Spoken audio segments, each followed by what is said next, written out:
Bismillahirrahmanirrahim. Assalamualaikum warahmatullahi wabarakatuh. Alhamdulillahillazi hadana lihada wa ma kunna linahtadiya laula an hadanallah. Asyhadu an la ilaha illallah wahdahu la syarika lahu wa asyhadu anna Muhammadan abduhu wa rasuluh. Allahumma shalli ala sayidina Muhammadin al-Fatihi lima ughliq wal khatimi lima sabaq. Nasiril haqqi bil haqqi wal hadi ila siratikal mustaqim wa ala alihi haqqa qadri miqdarihi al-azim. Amma ba. Rabbi sadri wa yassir li amri wahlul 'uqdatam min lisani yafqahu qawli. Qala Allah Ta'ala fil Qur'anil Karim, a'udzu billahi minasyaitonir rajim. Bismillahirrahmanirrahim. Ya ayyuhalladzina amanu kutiba 'alaikumusiyam kama kutiba 'alal ladzina min qablikum la'allakum tattaqun. Puji syukur kita panjatkan atas kehadirat Allah Subhanahu wa taala yang berikan kita nikmat kesehatan, nikmat kesempatan, nikmat iman dan Islam sehingga kita dapat bertemu dan berjumpa kembali kepada bulan suci Ramadan untuk melaksanakan berbagai aktivitas kebaikan yang ada pada bulan dunia ini. Oleh sebab itu, seharusnya kita patut syukuri nikmat-nikmat yang Allah telah berikan kepada kita semua. Sebagaimana Allah katakan di dalam Al-Quran, la in syakartum la azidannakum wa la in kafartum inna azabi lasadid. Orang yang bersyukur kepada Allah, maka sesungguhnya Allah akan tambah nikmatnya. Dan barang siapa yang tidak bersyukur, maka azab Allah sangatlah pedih. Salawat beriringkan salam tak lupa kita haturkan, kita junjungkan kepada Nabi besar kita, Nabi agung kita, Sayyidina wa Maulana Muhammadin sallallahu alaihi wasallam, yang telah dari zaman jahiliyah menuju zaman Islamiyah, allazi qad hamalana minaz zulumati ila nur. Oleh sebab itu, marilah kita senantiasa memperbanyak salawat kepada Nabi besar kita Muhammad sallallahu alaihi wasallam agar kita mendapatkan syafaat beliau di yaumil akhirah. Amin ya rabbal alamin. Hadirin dan para pemirsa Metropolitan yang dimuliakan oleh Allah Subhanahu wa taala, berbicara tentang bulan Ramadan, puasa tidak hanya sekedar menahan rasa lapar dan haus saja. Bulan Ramadan kita tahu bahwasanya adalah bulan yang penuh dengan kebaikan, bulan yang penuh dengan keberkahan. Kita sebagai seorang muslim, kita sebagai seorang mukmin, seharusnya kita akan berharap terus berjumpa dengan bulan Ramadan untuk melaksanakan berbagai ibadah, untuk melaksanakan berbagai kebaikan yang ada pada bulan Ramadan ini. Kita mengetahui bersama bahwasannya puasa secara bahasa yaitu dimaknai al-imsaku, yang artinya menahan. Sedangkan secara istilah, puasa diartikan adalah sebagai salah satu ibadah yang dijalankan untuk mendapatkan ridha Allah Subhanahu wa taala dan sebagai ibadah untuk mendekatkan diri kepada Allah Subhanahu wa taala, mulai daripada terbit fajar shadiq sampai terbenamnya matahari, untuk tidak makan, untuk tidak minum, serta segala sesuatu yang berhubungan dengan hawa nafsu dan syahwat. Mengapa puasa ini sangat Allah khususkan? Sebagaimana di dalam hadis qudsi yang diriwayatkan oleh Imam Bukhari dan Imam Muslim, bahwasanya Rasulullah sallallahu alaihi wasallam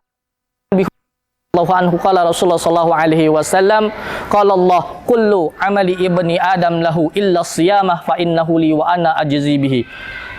Dari Abu Hurairah radhiyallahu anhu berkata bahwasannya Rasulullah sallallahu alaihi wasallam bersabda dan Allah berfirman bahwasannya seluruh amal perbuatan anak Adam itu untuknya, kecuali puasa itu untukku dan aku sendirilah yang akan memberikannya, kata Allah Subhanahu wa taala. Sedangkan menurut hadis yang diriwayatkan oleh Al-Imam An-Nasa'i mengatakan an Abi Hurairah radhiyallahu anhu qala Rasulullah sallallahu alaihi wasallam kullu amalin ibni Adam yudha'aful hasanatu ila asyru amsalihha ila sab'ami'atin dhifin. Qala Allahu azza wa jalla illa saumah fa innahu li wa ana ajzi bihi. Dari Abu Hurairah mengatakan sesungguhnya amal kebaikan anak Adam itu akan dilipatkan oleh Allah Subhanahu wa taala sebanyak 10 kali lipat sampai dengan 700 kali lipat, kecuali puasa, kata Allah, karena puasa itu untukku dan aku sendirilah yang akan memberikannya. Maka dalam konteks kalimat asyamuli fa innahu asyamuli wa ana ajzi bihi, puasa itu untukku dan aku sendirilah yang akan memberikannya, para ulama berbeda pendapat. Al-Imam Al-Hafiz Ibnu Hajar rahimallahu taala menjelaskan beberapa alasan. Pertama yaitu adalah ibadah puasa merupakan ibadah yang terhindar daripada penyakit riya. Sebagaimana Imam Al-Qurtubi mengatakan, ketika amalan-amalan ibadah yang lain dapat terkena penyakit riya, maka puasa dapat mengetahui amalan tersebut kecuali Allah Subhanahu wa taala, maka Allah sandarkan puasa kepada dirinya. Kemudian alasan yang kedua dengan makna kalimat wa ana ajzi bihi, dan aku sendirilah yang akan memberikannya. Ini adalah bahwa penggandaan ataupun pelipat gandaan dan pengetahuan tentang kadar pahala tidak ada manusia yang mengetahuinya kecuali Allah Subhanahu wa taala. Kemudian alasan yang ketiga yaitu dengan kalimat as-saumuli, puasa itu untukku. Ini menunjukkan bahwasannya ibadah puasa merupakan ibadah yang Allah sangat cintai, ibadah yang sangat Allah muliakan. Bahkan Ibnu Abdul Bar mengatakan cukuplah kalimat puasa itu untukku yang menunjukkan keutamaan-keutamaannya dibandingkan dengan ibadah-ibadah yang lainnya. Namun yang sering menjadi pertanyaan di benak kita adalah apa sebenarnya esensi daripada menahan itu sendiri? Apakah hanya sekedar menahan lapar dan haus saja? Apakah sekedar menahan tidak makan dan tidak minum? Bahkan tidak jarang kita temui bahwasanya ada orang yang berpuasa, ketika dia berpuasa muncul nafsu-nafsu yang sangat menggebu-gebu untuk mengkonsumsi segala jenis makanan, mengkonsumsi segala jenis minuman ketika berbuka puasa secara berlebihan. Apakah ini esensi daripada puasa itu sendiri? Hadirin dan para pemirsa Metropolitan yang dimuliakan oleh Allah Subhanahu wa taala, para ulama telah menjelaskan secara rinci bahwasanya puasa itu terbagi menjadi dari 3 tingkatan. Imam Al-Ghazali dalam kitabnya Ihya Ulumuddin mengatakan bahwasanya puasa terbagi menjadi 3. Tingkatan yang pertama yaitu adalah saumul umum. Tingkatan yang kedua yaitu yang dinamakan dengan saumul khusus, dan tingkatan yang ketiga dinamakan dengan saumul khusus al-khusus.